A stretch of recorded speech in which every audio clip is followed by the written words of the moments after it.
ጥያቄ ሴት ልጅ ሚዲያ ላይ መውጣት በሸሪዓ እንዴት ይታያል? ከወጣችስ በምን አይነት መልኩ መሆን አለበት? ለምሳሌ ዩቲዩብ መስራት አላማው ገንዘብ ማግኘት ሲሆን ጥሩ ነገር ነው የማስተላልፈው ከማለት የተነሳ ሚዲያ ላይ መውጣት እንዴት ነው ቢያብራሩልኝ የሚል ጥያቄ። ይህ አይመከርም።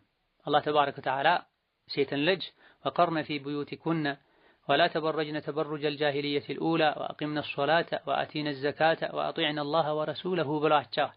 ሴቶች ሆይ እቤታችሁ ውስጥ እርጉ፣ ሳትገላለጡ፣ ሶላታችሁን በአግባቡ ስገዱ፣ ዘካችሁን ስጡ፣ አላህና መልእክተኛውን ታዘዙ ብሏል። ሴት ልጅ ቤት ትቀመጥ የተባለው ከወንድ አይን እንድትርቅ ነው። ወንድ እንዳያያት፣ ወንድ እንዳታይ ነው። ሚዲያ ላይ ትውጣ ከተባለ ዓለም ላይ ያሉ ጥሩዎችም መጥፎዎችም ዘመዶችም ባዕዶችም ያዩዋታል። ሴት ልጅ ሒጃብ ያለበሰ ሰውነቷ እንደሚፈትነው ሁሉ ድምጿም ሊፈትን ይችላል። ሒጃብ የለበሰ ሰውነቷም ጭምር ሊፈትን ይችላል። ኢላ ማ ظهر منها የሚለውን ሲፈስሩ ለብሳም ሳለ እንቅስቃሴ በምታደርግበት ጊዜ ሊታይ የሚችል የሰውነት ቅርጿ ብሏል። የሴት ልጅ ሒጃቧ ሁለት አይነት ነው። መልክን የሚሰትር የሚሸፍን ሒጃብ አለ። አጠቃላይ ምንነቷን የሚሸፍን ሒጃብ አለ። መልክ መሸፈኛው ሒጃብ የጨርቅ ሒጃብ ነው። ራስን ምንነቷን የሚሸፈንበት ደግሞ የቤት ሒጃብ ነው። ሁለቱንም ሒጃቦች ልታደርግ ይገባታል። ወቀርነ ፊ ቡዩቲኩን የሚለው ራሷን የምትሰትርበት ሒጃቧ ነው። ቤት ቁጭ በይ። ለሶላት እንኳ መስጂድ ከመሄድ ያውም የነብዩ መስጂድ ሄዶ ከመስገድ ቤቷ ውስጥ መስገድ እንደሚሻል ነብዩ ሰለላሁ ዐለይሂ ወሰለም ተናግረዋል። ይህ የሆነው የሴት ልጅ መውጣት ከወንድ ጋር መገናኘት መተያየት ፈተናው የከፋ ስለሆነ ነው። ቡኻሪና ሙስሊም በዘገቡት ሐዲስ ማ ተረክቱ ባዕዲ ፊትነተን አضر على الرجال من النساء ብለዋል ነብዩ ሰለላሁ ዐለይሂ ወሰለም።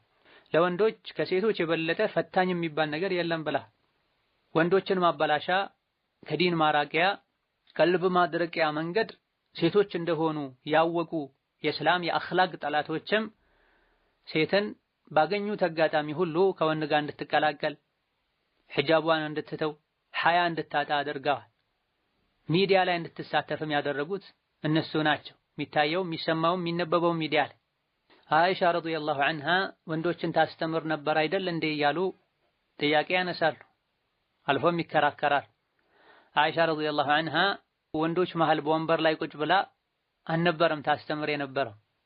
እቤቷ ቁጭ ብላ አንዳንድ ሰሐቦች የመጡ ነበር ፈትዋ የሚጠይቁት ያልገባቸውን እነሱ ማያውቁትን ከነቢ ቅርብ ከመሆኑ አንፃር የምታውቀውን ነበር የሚጠይቁት እንጂ ለወንዶችም ይሁን ለሴቶች ቋሚ ፕሮግራም ይዛ የሄደች የወጣች አልነበረም የምታስተምር።